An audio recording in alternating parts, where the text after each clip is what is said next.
Este es el actor Danny Dyer. Interpretó a un matón en una película británica sobre la violencia en el fútbol. Es un apasionado de este deporte, pero no hasta el extremo de los verdaderos hooligans.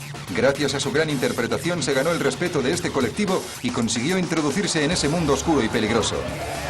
Danny va a emprender un viaje alrededor del mundo para acercarse de una manera más directa y personal a los radicales de la violencia en el fútbol. Estará en el ojo del huracán y nos llevará hasta la primera línea de combate, donde se verá envuelto en disputas callejeras con gases lacrimógenos e incluso disparos. ¡Madre mía! El viaje va a ser un auténtico infierno. Football Hooligans International.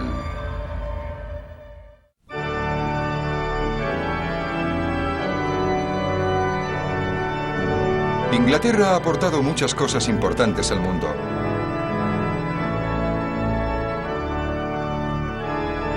Pero por desgracia no puede sentirse orgullosa de una de sus exportaciones más conocidas.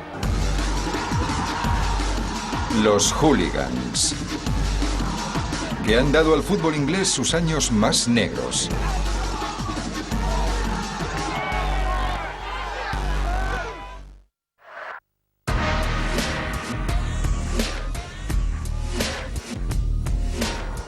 Esta semana Danny jugará en casa, en Inglaterra. No solo viajará por todo el país, sino también a través del tiempo para conocer de primera mano la historia de los hooligans de ayer y de hoy. Yo seré vuestro guía en este viaje que nos llevará a lo más profundo y brutal de la cultura hooligan en las gradas de los estadios ingleses. Visitaremos todos los rincones del Reino Unido. Conoceremos a los jefes de las bandas que han perpetrado los peores actos de violencia en los campos de fútbol de todo el país. Y les voy a preguntar por qué. ¿Qué es lo que les motiva para querer ser fútbol hooligans? Conoceremos a los que estaban allí cuando empezó todo y a aquellos que todavía hoy siguen metidos en los grupos radicales. Vamos allá. Cuando ves a cientos de personas corriendo hacia ti, te sientes como en Braveheart cuando vienen los ingleses. Aún no, ¡ahora! Danny descubrirá cómo exportó Inglaterra la denominada enfermedad inglesa del fútbol al resto del mundo. Fuimos los que exportamos la violencia en el fútbol, arrasamos Europa, éramos como vikingos. Y también descubrirá que a pesar de que las autoridades están luchando por acabar con el problema de las posturas radicales en el fútbol, aplicando medidas estrictas como la cárcel e impidiendo que algunos aficionados entren a los estadios, el espíritu de los hooligans sigue vivo. Son incapaces de resistirse a ese estilo de vida. Nunca acabarán con nosotros.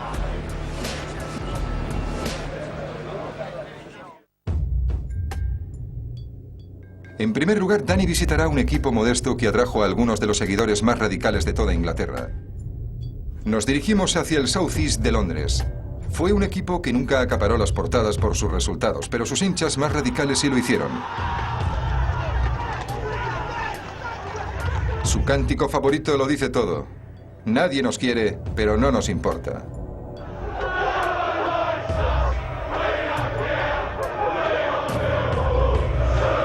Se trata del Millwall Football Club.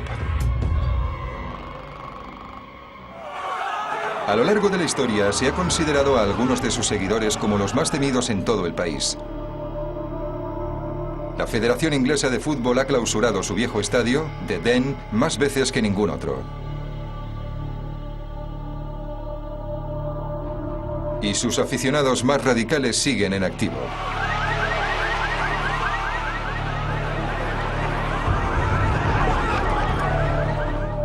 En 2002, tras perder un partido de promoción de ascenso, 1 millar de hooligans del Millwall desataron su furia. En aquella ocasión resultaron heridos más de 100 policías. Danny ha quedado en estas turbulentas calles con un miembro de la vieja guardia del Millwall para adentrarse en el pasado violento de este club. Football Hooligans International. Football Hooligans International.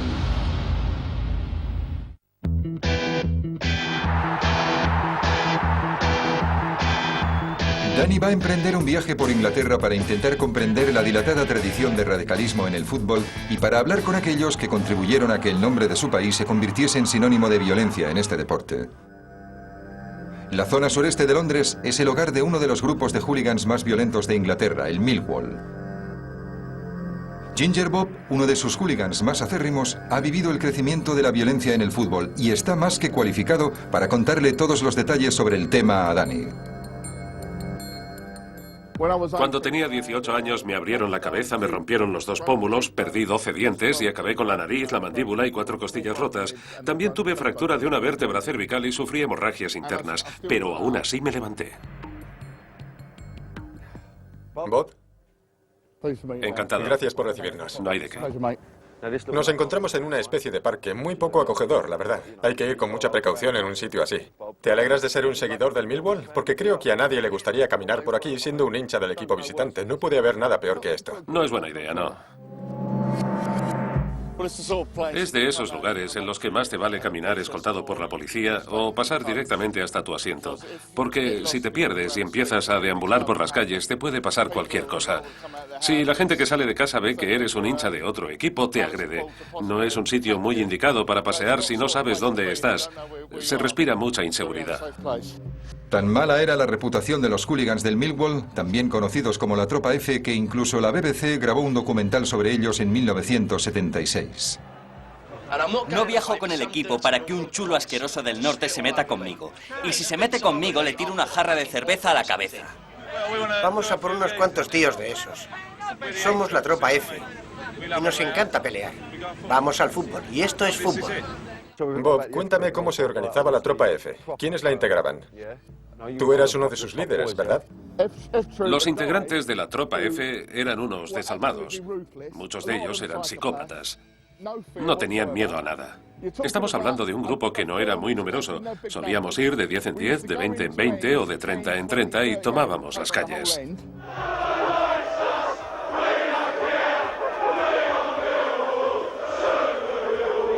En 1985, el Millwall se enfrentó al Luton en los cuartos de final de la Copa.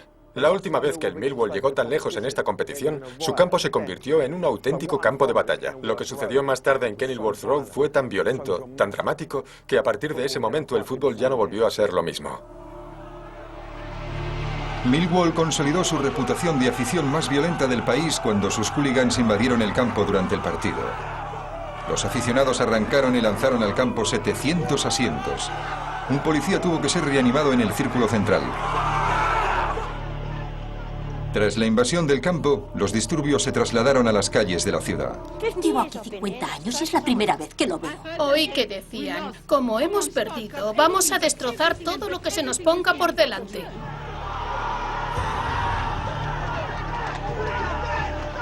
No tengáis clemencia con ellos.